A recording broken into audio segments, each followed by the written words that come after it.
우리 골로새서 2장 6절 7절에 있는 말씀으로 우리 차고 넘치는 감사라는 제목으로 하나님 말씀 함께 나눕니다.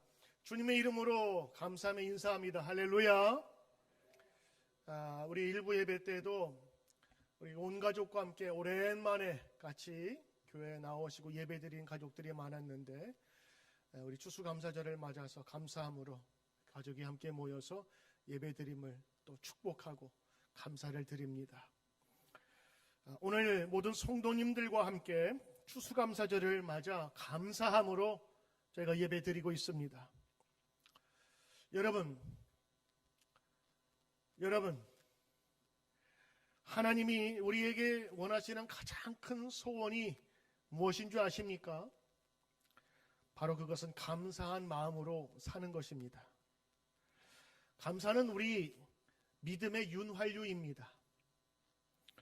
감사는 믿음의 열매입니다. 감사는 성숙된 외적인 표시입니다. 감사야말로 성도가 행복하게 되는 비결입니다. 여호와께 감사하라. 그는 선하시며 그 인자하심이 영원함이로다. 하나님께서 선하신 거 우리가 압니다. 그러나 하나님의 선하시고 인자하심은 그분이 선하신 것만으로도 이미 빛이 나고 아름다운 거예요. 그런데 성경은 말합니다. 그 선하심에 감사하십시오.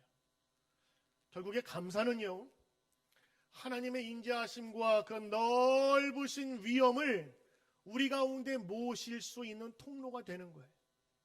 반대로 얘기하면 감사 안 하면 하나님의 선하심과 인자하심이 나와 관계가 없을 수 있어요. 그러므로 감사는 하나님의 하나님 되심을 인간의 세상에 사는 내가 이 세상에서 누릴 수 있는 축복이요 통로인 것입니다. 무엇이? 감사가. 감사하라. 그는 선하시며 인자하심이 영원함이로다. 오늘 이런 바람대로 여러분의 하나님의 선하심이, 하나님의 넉넉하신 인자하심이 여러분의 가정이 충만하시기를 축복합니다. 하나님은 그의 백성이 믿음 안에 거하시길 원하면서 명령하신 게 하나 있습니다. 율법을 주신 건데, 율법을 지킬 때에 여러 가지 계명들이 많이 있지만 그 중에 제일 큰 것이 뭐냐면 절기를 지키는 것입니다. 하나님은요, 이 절기를 지키게 하셨어요. 1년에 한 번, 두 번, 세 번 여러 날들을 분포시켜서 그 절기를 통해서 하나님께서 원하신 것이 있는데, 첫째는 해마다 절기가 돌아오면 그 절기에 대한 기억을 할 거 아니겠습니까? 그 속에 담겨진 하나님의 역사. 그 다음에 두 번째는 하나님께서 행하신 일들을 감사하라. 이게 절기의 목적입니다.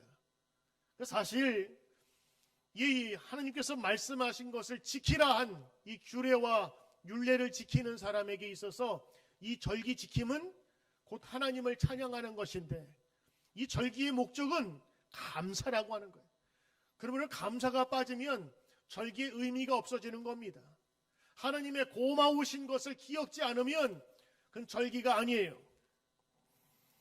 유대인이 지키는, 이스라엘 즐기는 절기가 크게 세 가지가 있는데, 첫째가 유월절입니다. 유월절, 영어로는 패스오버라고 합니다. 그 율자가 놀 유자, 그 다음에 월자가 뛰어넘을 월자예요.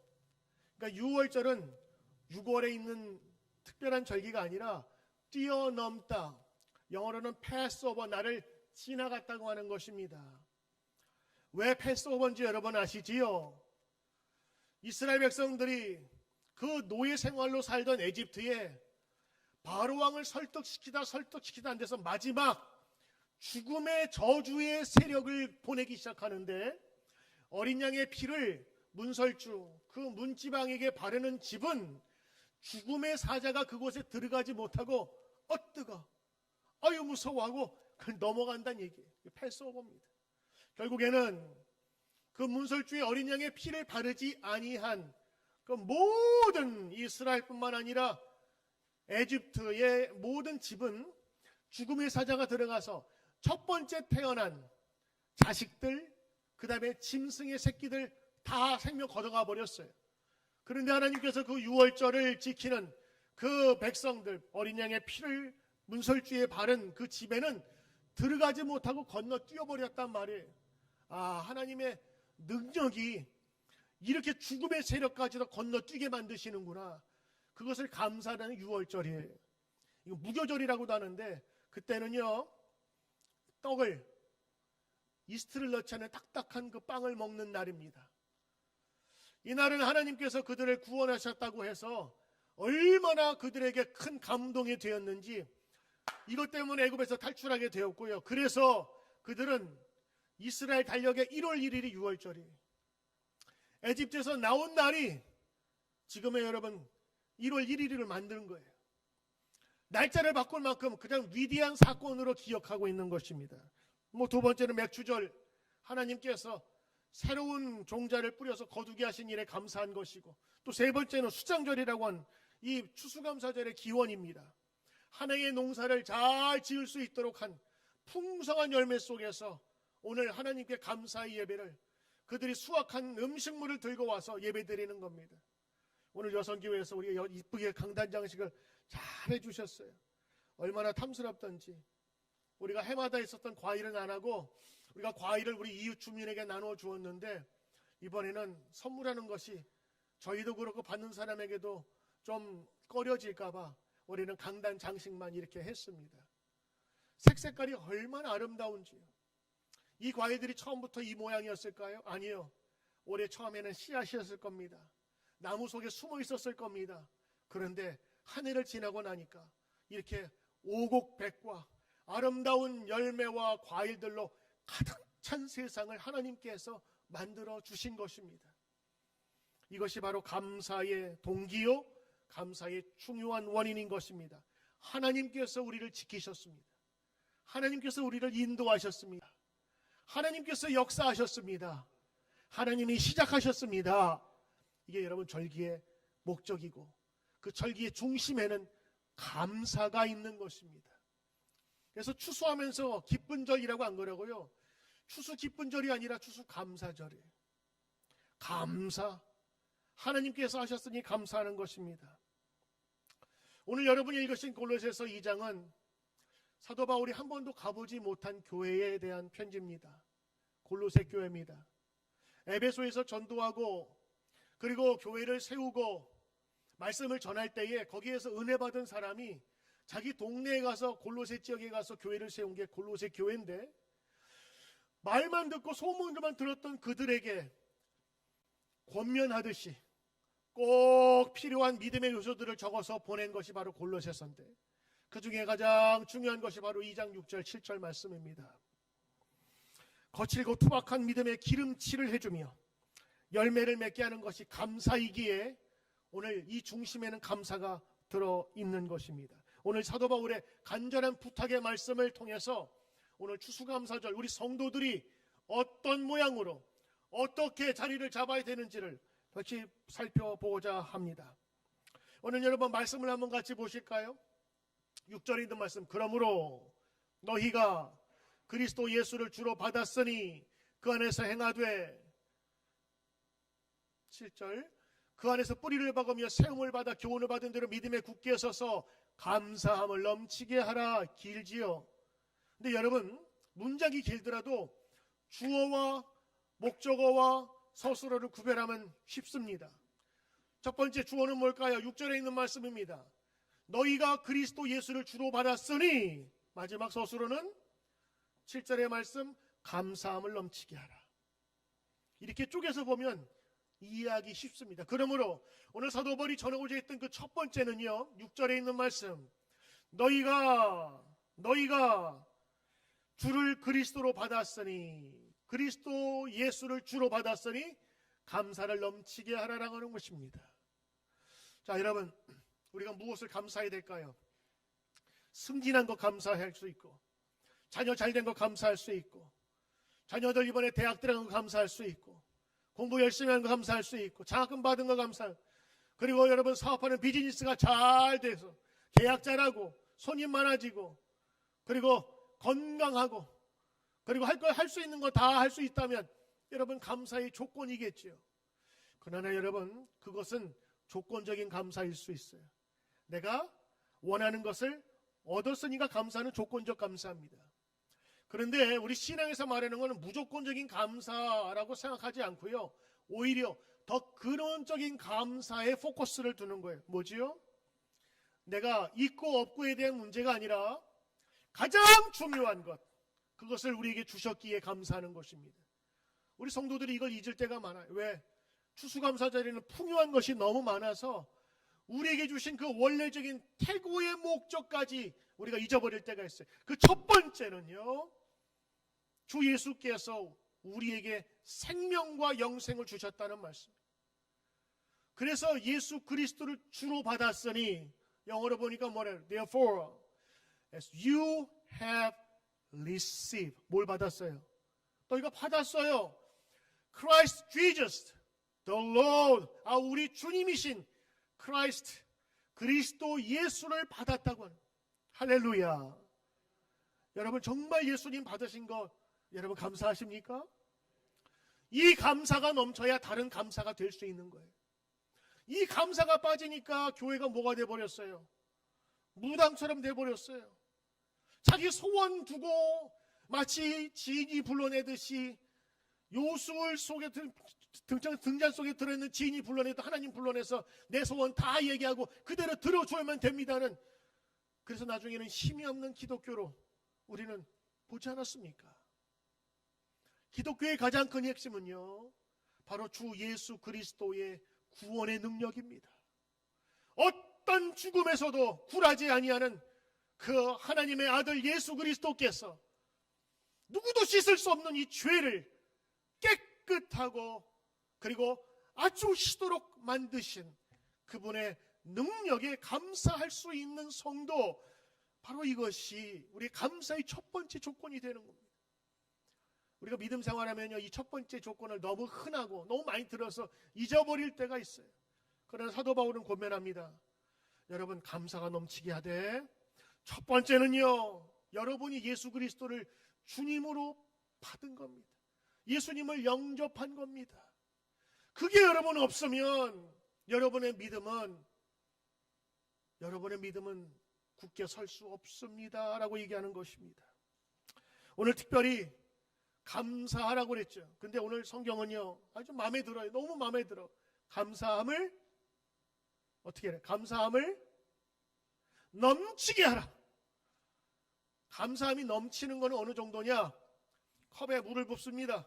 그럼 물이 보면 저쪽 찾아가 넘치잖아요. 이것이 컵이 물을 담을 수가 없을 만큼 넘쳐나는 거예요. 풍성하다는 뜻이 될 수 있고, 근데 영어 표현으로는 거기에 overflowing이라고 썼어요.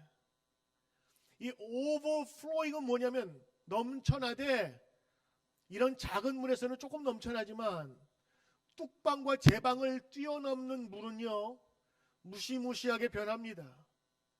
한 번도 오지 못했던 물이 마을에 들어오고 그 온 마을을 그냥 물로 덮을 수 있는 것이 overflowing, 홍수예요. 그러니까 여러분 오늘 말씀 보면서 감사함 넘치게 하라라는 것이 감사 많이 하세요라는 정도가 아니에요. 그냥 감사로 overflowing, 여러분의 인생을 감사로 도배하라는 거예요. 감사로 가득 차도록, 넘치도록, 아예 그냥 덮도록 하라는 것이 오늘 말씀입니다. 그러므로 오늘 여러분이 두 가지, 주 예수 그리스도를 받은 것에 감사합시다.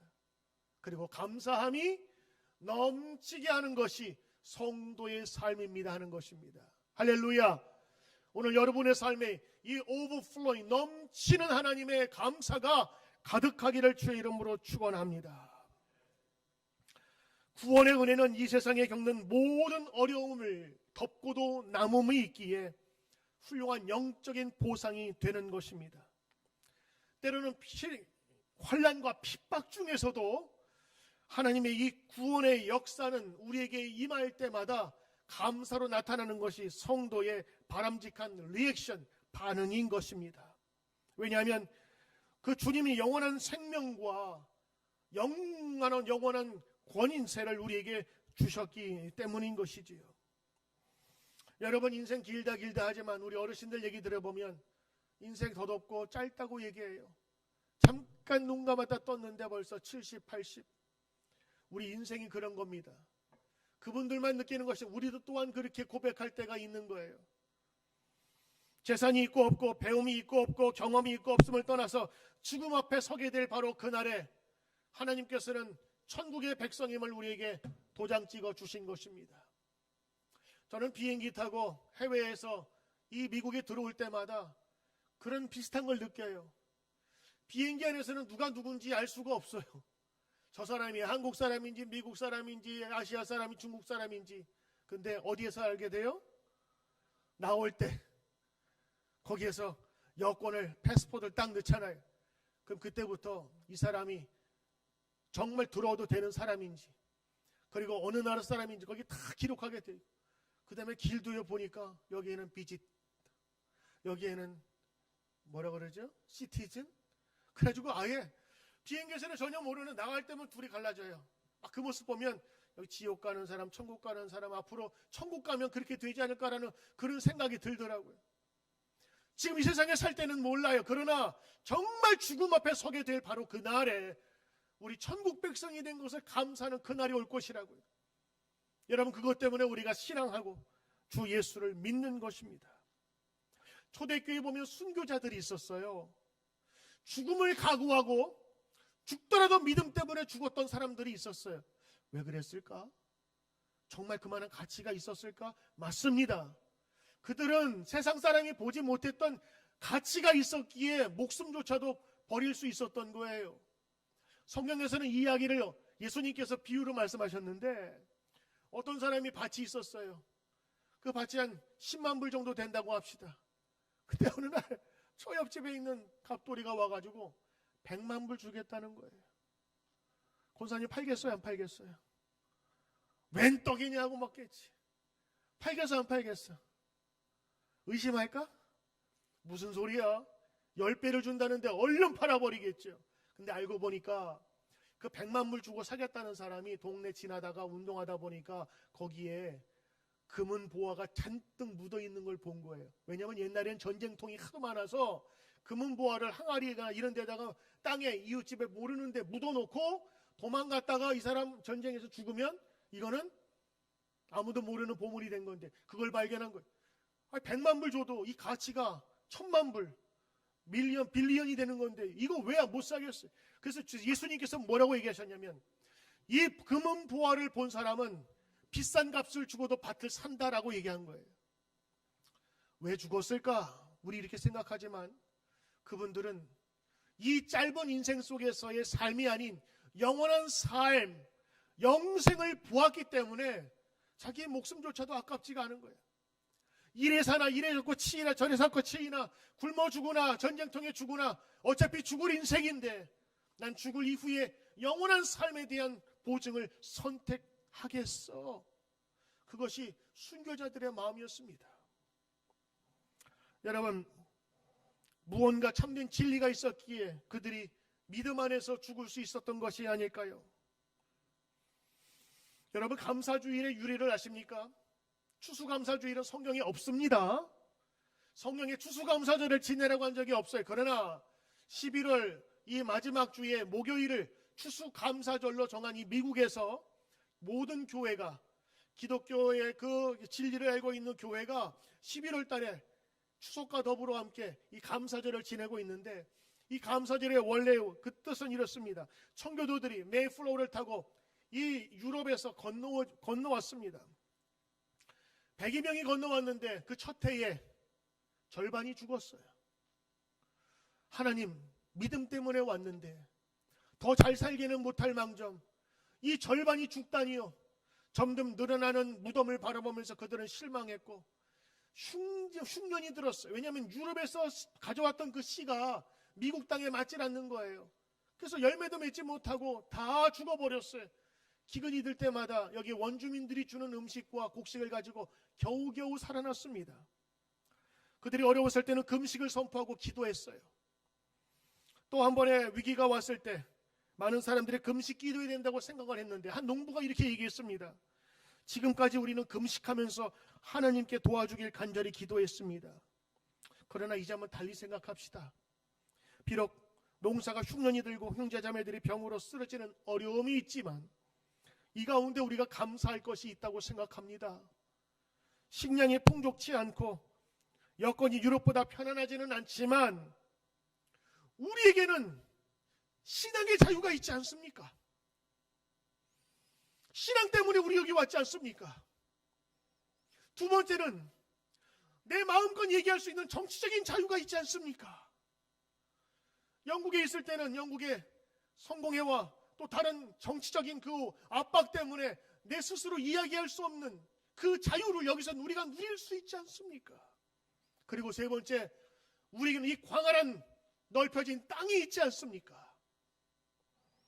이것을 가지고 금식대신에 감사기간을 정하고 하나님께 감사를 드리는 것이 어떻겠습니까? 그 농부의 말은 참석한 사람들의 마음에 깊은 감화를 주었습니다. 그래서 그 기간에 금식기도 대신에 감사기간을 선포하고 하나님 앞에 감사 예배 드린 것이 감사 예배의 바로 기본 동기였습니다.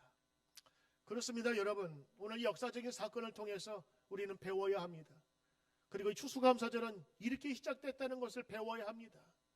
감사로 시작하는, 감사로 우리의 인생을 다시 볼 수 있는 프리즘이 필요한 것입니다. 두 번째입니다. 오늘 말씀 속에서 사도 바울이 그토록 말씀하고 싶었던 두 가지, 너희가 그리스도 예수를 주로 받은 것을 감사를 넘치게 하라. 두 번째, 그 안에서 행하되 그러므로 감사하라. 여러분 보세요. 그 안에서 행하는 게 뭡니까? 이제 믿음을 갖게 되면요, 우리의 가치관이 바뀌게 되는 거예요. 그러면 믿음 안에서 행하되 무엇을 넘치게 하라고요? 감사를 넘치게 하라. 무엇이 넘치게 하라고요? 감사 넘치게 하라. 믿음 생활하는 여러분에게 부탁하는 거예요, 지금. 안 믿는 사람은 뒤로 하고 나도 믿는 자들이요, 감사로 넘치게 하십시오. 여러분, 제가 묻습니다. 경진아, 예수 믿으면서 감사 안 할 수 있니? 아니야? 예수 믿으면 무조건 감사해야 되나? 오케이, 이렇게 했어요. 집사님, 예수 믿으면 감사 안 하는 사람 많이 봤죠? 그렇죠? 그럼 여러분, 예수 믿어도 감사해도 되고 예수 믿어도 감사 안 해도 될 수 있는 자유는 우리 가운데 있는 거예요. 근데 왜 감사하라고 그랬을까요? 그 이유는 믿음이 있어서 감사할 수 없는 사람이 있어요. 교회도 보면 같은 사건을 보고 이상하게 전혀 생각지도 않은 얘기를 할 때가 있어요. 감사할 수 있는 조건인데도 감사하지 못하는 사람이 있더라고요. 그 사람은 구원 못 받나요? 제 생각에 구원 받는 건데, 믿으면 구원 받는 건데, 왜 하나님께, 왜 사도 바울이나 성경에 감사라고 나왔느냐? 감사가 없으면 그 믿음이 오래 못 가는 거예요. 감사가 없으면 그의 신앙이 부드럽지 못하고 냄새가 나는 거예요. 하나님 앞에서는 인정받을지 몰라도 사람들 앞에는 인상을 찌푸리게 하는 그런 모습이 될 수 있어요. 독선적이고 이기적이고. 믿음 있는 사람도 이기적일 수 있어요. 자기만 알고 배려하지 못하고 격려하지 못하고 하나님 앞에 달라고 자기만 보여달라고 자기만 관심 있게 해달라고 그럴 수 있어요. 근데 감사는 넓게 볼 수 있는 눈을 주는 거예요. 믿어도 감사 안 하는 사람이 있어. 그런데 감사 안 하는 사람은 풍성한 열매를 거두질 못해. 감사하지 않는 사람은 행복을 누릴 수가 없는 것입니다. 여러분, 제가 처음에 말씀드렸죠. 이 감사는요, 윤활유와 같은 거예요. 자동차에 가솔린이 필요합니다. 근데 그 안에는 수많은 오일들이 있어야 하세요? 엔진 뜯어보면요, 그 안에 오일이 가득 차 있어요. 엔진 오일. 미션에 들어가면 미션 오일이 있어요. 자동차 축에도 보면요, 그 베어링 옆에 엄청나게 많은 기름이 들어가 있습니다. 왜요? 쇠와 닿는 곳에 이 윤활유가 들어가면서 마찰을 적게 해주는 거. 그거 없으면요, 가긴 가요. 벤츠나 BMW도 가긴 가요. 소리 나고 얼마가 못 갑니다. 감사가 그런 거예요. 감사는 우리의 신앙을 굳건하게 지키도록, 그리고 부드럽게 나가도록, 그것이 행복한 삶이 되도록 우리를 만들어주는 통로인 것입니다. 할렐루야. 그러므로 여러분 감사해야 되는 거예요. 근데 그 감사를 어떻게 하라고요? 감사를 어떻게 하라고요? 그래요. 넘치게 하라. 권사님 잘 말씀하셨습니다. 넘치게 하는, 넘치는 정도는요, 조금 더 하는 게 아니에요. 넘치는 거는 가득 차라고 하는 겁니다. 여러분, 믿는 사람도 감사할 수 있고 믿지 않는 사람도 감사로 삽니다. 근데 믿지 않는 사람도 감사로 사는 사람이 더 잘 살아요. 부자들이 평생 동안 살아오면서 철저히 피하는 인간들이 있답니다. 잘 들어봐. 토마스 콜린이라는 사람이, 베스트셀러 작가가 5년 동안 자수성가한 나름대로 성공한 사람들의 생활 습관을 조사했는데, 그 연구 내용을 습관을 바꾸면 인생도 달라진다라는 책을 썼어요. 그 책에서 이 콜린은 흔히 성공한 사람들의 인간관계와 특징에 대해서 얘기했는데 이렇게 밝혔습니다. 자수성가한 백만장자들은 누구와 어울려야 하는지에 대해서 특별한 생각을 갖고 있다. 성공한 사람들은 대가를 치르더라도 비관주의자들, 접촉을 피하는 것으로 나타났다. 비관주의자들이 뭐예요?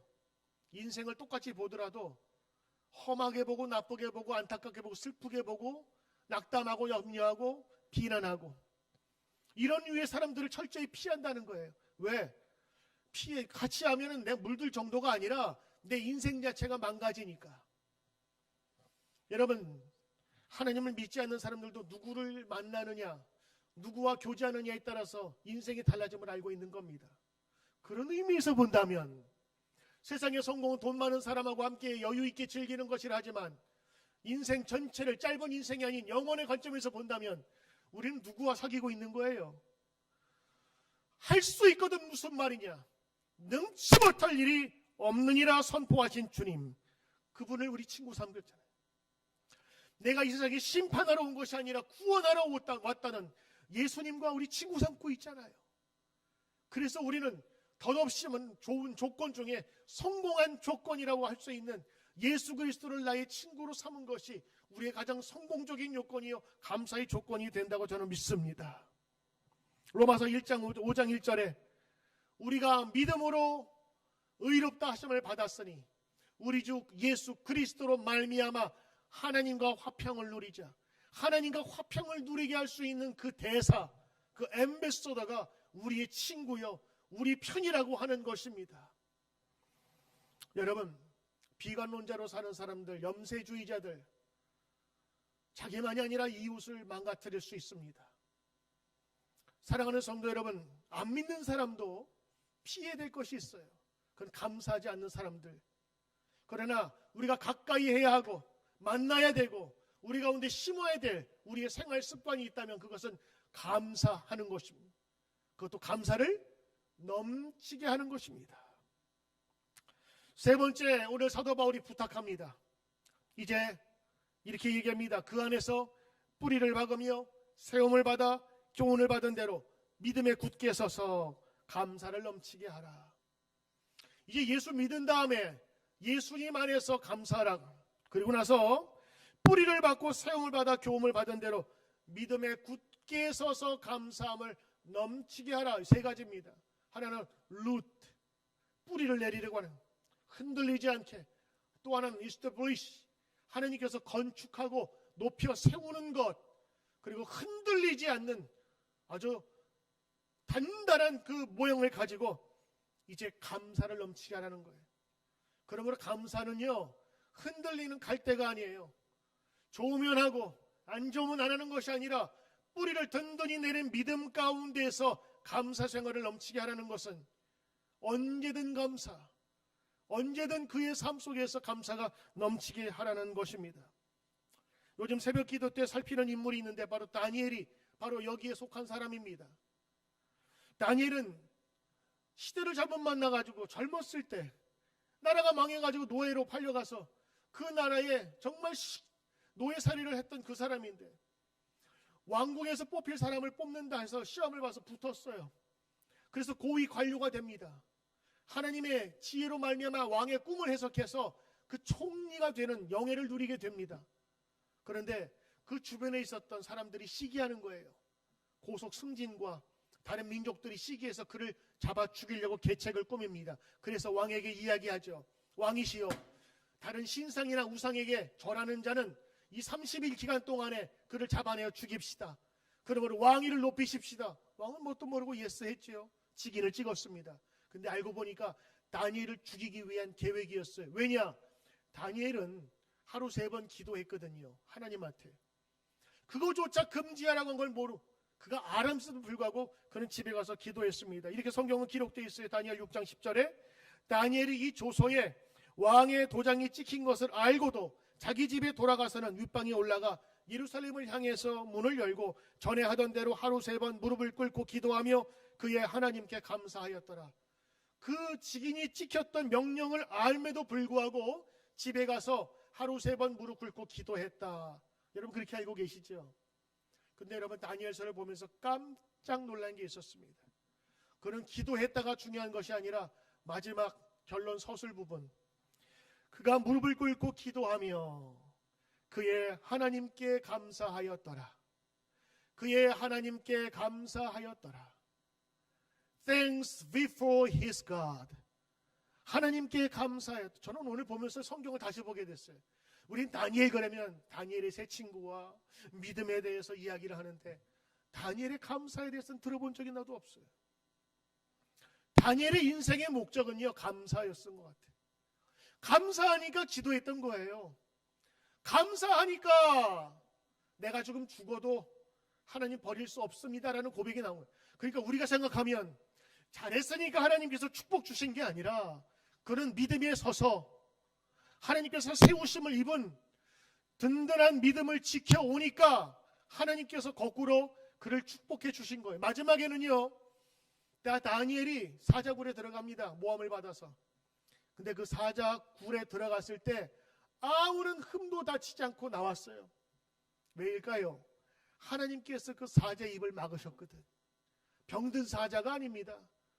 나중에 그 왕이 그걸 알고 적대자들을 거기다 집어넣는데 땅에 떨어지기도 전에 굶주린 사자 그의 뼈까지 잡아먹어버렸대요. 결국에는 하나님께서 그 입을 봉하신 거죠. 그를 보호하신 거죠. 우리는 성경을 이렇게 알고 있어요. 하나님 말씀 잘 듣고 기도하면 하나님께서 지켜주신다. 그래요. 그러나 성경에서 오늘 보는 말씀은요, 다니엘이 감사했어요. 어떻게? 그가 뿌리를 내리고 든든히 서서 감사했더라. 그 이후에 하나님께서 그를 지켜주시고 인도하신 것입니다. 그러므로 여러분 다니엘을 통해서 감사를 보셔야 되는 거예요.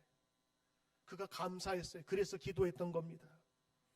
감사 못하는 사람은요, 아무리 좋은 조건을 줘도 감사를 못한대요. 어린아이에게 어느 아주머니가 지나가면서 너무 이뻐가지고 방금 마켓에서 산 이 사과를 얘야 먹어라 그랬더니 보통 우리는 그 주면은 뭐라고 얘기할 기대해요. 고맙습니다. 감사합니다. 이렇게 엄마 가르치잖아요.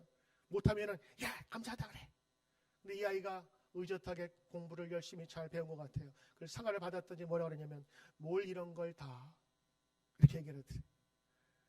그리고 나서 이거 고맙습니다 하면 끝날 텐데 아줌마 이거 못 먹었으니까 깎아주세요 그러더래요. 그 주는 아줌마가 물론 이뻐서 줬지만은 하나하나 더 요구하는 그 아이를 보면서 어떤 마음이 들었을까? 남아메리카 멕시코주의 어떤 마을에 특이한 곳이 있었는데 한쪽에는 온천이 나오고 조금 떨어진 곳에서는 냉수가 흐르는 그런 특이한 동네가 있었답니다. 한쪽에서는 부글부글 끓는 온천이, 그리고 한쪽에서는 얼음물과 같이 차가운 냉수가 동시에 나오는 참 신기한 곳이었대요. 그러니까 동네 아줌마들이 와서 여기에다가 뭐 삶을 필요도 없잖아요. 그냥 넣었다가 쏙 데폈다가 그리고 찬물에 가서 빨래하고 너무너무 좋아하게 보였다는 겁니다. 일본 외국 관광객이 지나가면서 거기 안내하는 사람에게 그랬대요. 야, 이 동네 사람들은 참 좋겠습니다. 정말 좋겠네요. 찬물과 덧물이 같이 나오니까 빨래하기 얼마나 좋겠어요. 그랬더니 그 안내원이 그렇게 대답했답니다. 여기 사람들 그렇게 감사하지 않아요. 왜요? 비누가 안 나온대요. 충분히 있을 수 있는 얘기 같아. 미국에서는요, 뜨거운 물 찬물 나오고 비누까지 나오는데 자기들은 비누가 안 나와서 힘들다고 하는 거예요. 여러분, 찬물에 빨래 보면 알겠지만 뜨거운 물 있는 거 없는 거 얼마나 차이가 나요. 그럼에도 불구하고 그들은 감사하지 못한다라는 것을 이런 비유를 통해서 알 수 있어요. 사도 바울은 정반대로 얘기합니다. 감사하라. 감사를 하되 넘치게 하라. 저도 오늘 이 말씀 보면서 생각을 좀 바꿨어요. 옛날에는 감사를 넘치게 하라 그러는 걸, 그래, 감사 좀 하지 뭐 감사 좀 하지, 이렇게 받아들여, 이렇게 묵상했어요. 얼굴은 항상 어떻게 해? 감사하지 뭐. 전혀 기쁨이 아니라 감사 좀 해주지 뭐. 아니, 하나님이 하라는데 아이, 마음은 안 내키지만 뭐 한번 해주고 말자라는 그런 뉘앙스로 저는 받아들였었거든요.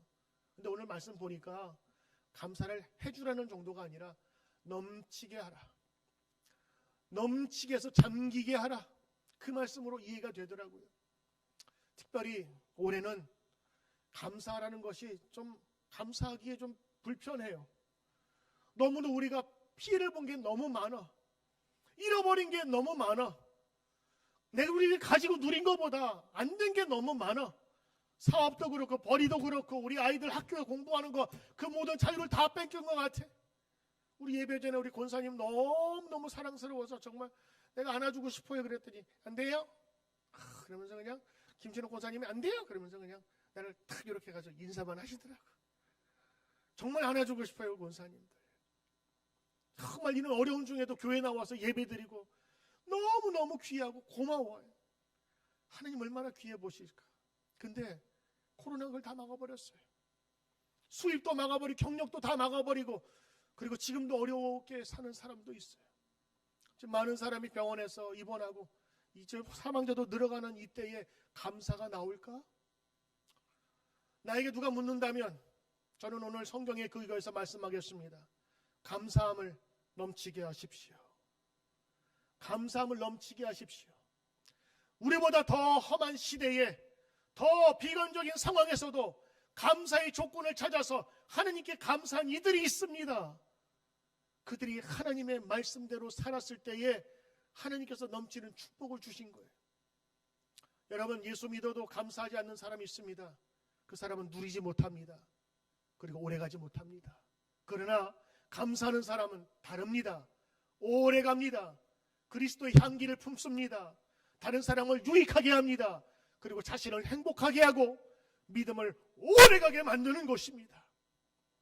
부족한 것만 보지 마시고 좋은 것과 감사함을 골라 하나님께 온전히 드리는 2020년 추수감사절이 되기를 주의 이름으로 축원합니다.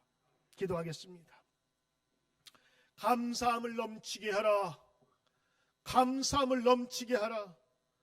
물 정도 튀는 것이 아니라 물에 푹 잠길 정도의 넘치는 감사가 우리 성도들과 교우들 그리고 이 나라에 있게 하옵소서.